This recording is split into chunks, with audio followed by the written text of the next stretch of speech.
नेहा जी, ये आरोप लगता है कि आप लोगों पर कि आप लोग पॉलिटिकल हैं, क्योंकि चाहे वो आज लेखक हो, पत्रकार हो, कवि हो, कवियत्री हो, सबको जोड़ा जाता है कि ये तो फला पार्टी वाली है, ये तो एंटी मोदी है, ये तो बीजेपी की है।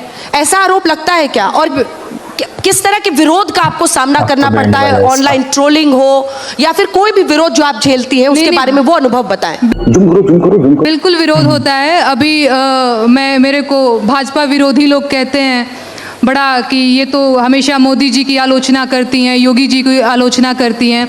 अभी मैंने आम आदमी पार्टी की आलोचना कर दी, अब लोग कह रहे हैं ये तो आप विरोधी हैं। तो खैर ये तो सब चलता ही रहेगा। मैं अभी और भी सारी चीज़ सुनाऊंगी आप लोगों को, जिससे कन्फर्म हो जाएगा कि मैं किसी की विरोधी नहीं हूँ, बल्कि मैं जनता के तरफ से गाती हूँ। बाकी अनामिका जी ने बहुत अच्छा गाया है। मैं इस पर ये कहना चाहूँगी कि देखिए, दो तरह के कवि होते हैं, एक सरकारी कवि, एक लोक कवि।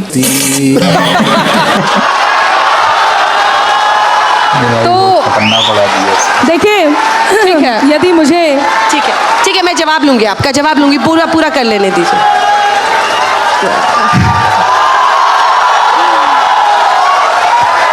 बहुत ये प्रेम आशीर्वाद रहुआ लोग बनैले रही। अब हमार बारी बा।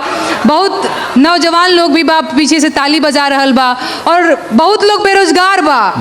आज हम बेरोजगारी का गीत गाए। मैं खड़े होके गाऊं का थोड़ा कॉन्फिडेंस आएगा। जरूर उठ जाइए। अरे भीख नाही हक सरकार मांगीला, भीख नाही हक सरकार मांगीला, बेरोजगार बानी साहेब रोजगार मांगीला, बेरोजगार बानी साहेब रोजगार मांगीला। भीख नाही हक सरकार मांगीला, भीख नाही हक सरकार मांगीला, बेरोजगार बानी साहेब रोजगार मांगीला, बेरोजगार बानी साहेब रोजगार मांगीला। और 2 करोड़ नौकरी देवे के रहे वादा,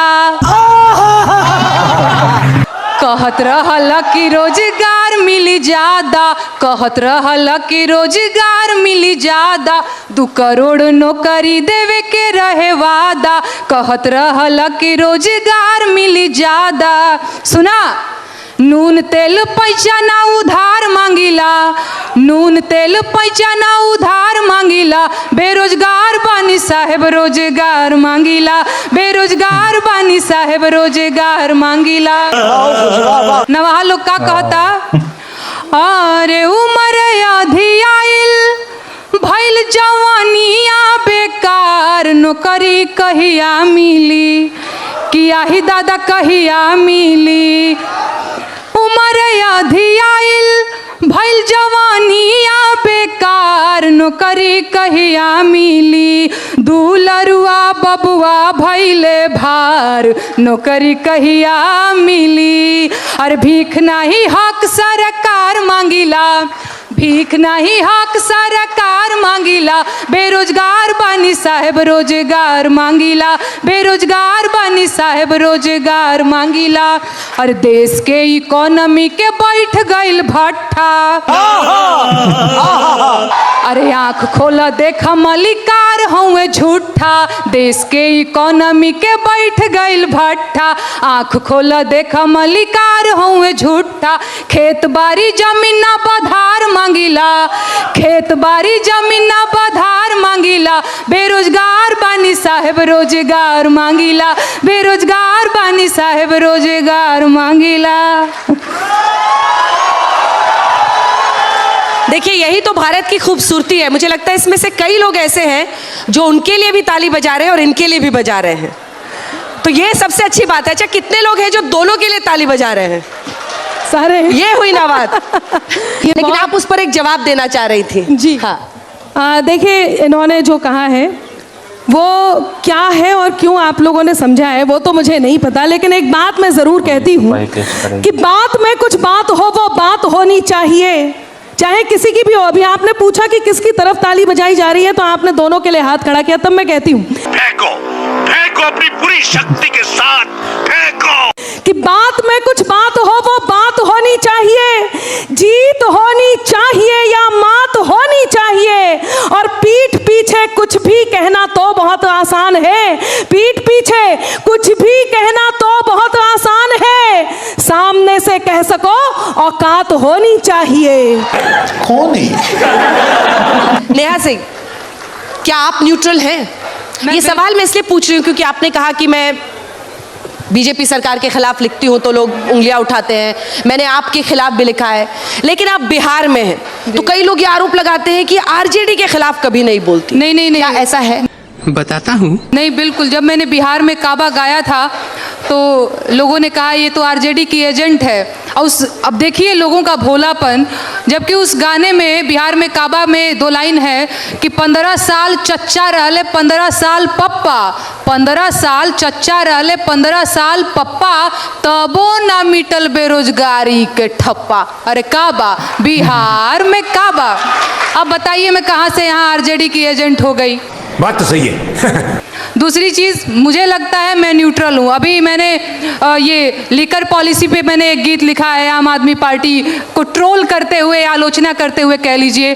तो मैं कहाँ से किसी भी पार्टी की समर्थक और किसी भी पार्टी की विरोधी, नहीं, बिल्कुल मैं सुना रही हूँ। दूसरी चीज़, जो सत्ता में रहेगा सवाल उसी से किया जाएगा। सही पकड़े हैं। ठीक है? हाँ, अच्छा ठीक है। और मैं एक बात पूछना चाहती हूँ, ये बात बिल्कुल सही है, जो सत्ता में रहेगा उससे सवाल किया जाएगा। तो कहने वाली बात ये है कि देखा ये जाएगा कि सत्ता में कौन सा वो विशेष है जिस विशेष से ही सवाल किया जाएगा, क्योंकि और भी जगह सत्ता है, और भी जगह सत्ता में लोग हैं, उनसे भी सवाल क्यों नहीं होता? वही सवाल क्यों होता है जहाँ जहाँ एक पार्टी विशेष है? दलाल दलाल। चलिए मैं आपकी बात भी नहीं करती हूँ, मैं आती हूँ सीधे अपनी बात पे। मुझे ऐसा लगता है कि चुनाव का टाइम बहुत संवेदनशील टाइम होता है। यही वो टाइम होता है जब हम अपनी शिकायतें जो है सरकारों से दर्ज करा सकते हैं, अदरवाइज तो वो हो ही जाती हैं आवारा। कौन सुनता है जी?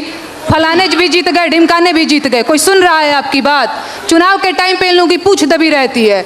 इनको भी पता है कि नहीं, इनकी बात सुनेंगे तो वोट नहीं देंगे, तो खूब लोड लेते हैं ना जनता का, तभी तो जाकर के वोट मांगते हैं। तो इस टाइम पे हम कलाकारों की जिम्मेदारी और बढ़ जाती है, ना कि सरकारी कवियों की तरह, सरकारी कवित्रियों की तरह गाने लग जाए।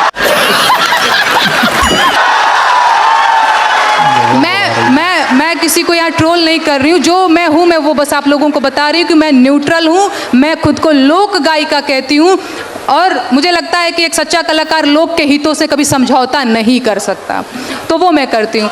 देखिए, जिस उत्तर प्रदेश में आप सरकारी पुरस्कार की बात कर रहे हैं, वहां पर बाबा जी ने आकर के सबसे पहले जहां बुलडोजर चढ़ाए, वहां पर इस प्रकार के पुरस्कारों को सबसे पहले बंद किया है, जो दिए जाते थे साहित्यकारों को। भी तो चालू किया है। मामला बहुत गर्म हुआ था यूपी के चुनावों से, और वहां से यहाँ पहुंचता पहुंचता अभी भी उतना ही तप रहा है। नहीं। लेकिन आप दोनों की आवाज बुलंद है। धन्यवाद। खत्म करने का आ रहा है, कुछ बोलना चाह रही है? ठीक है, 2 लाइन बोलिए। जहरवानी नहीं बोल रहे हैं, बस लोक गायिका होने का कर्तव्य निभा रहे हैं। बहुत बड़ी जिम्मेदारी है। मजा आया और मैं ये जो मजा है हिंदुस्तान के हर व्यक्ति को देना चाहता हूँ।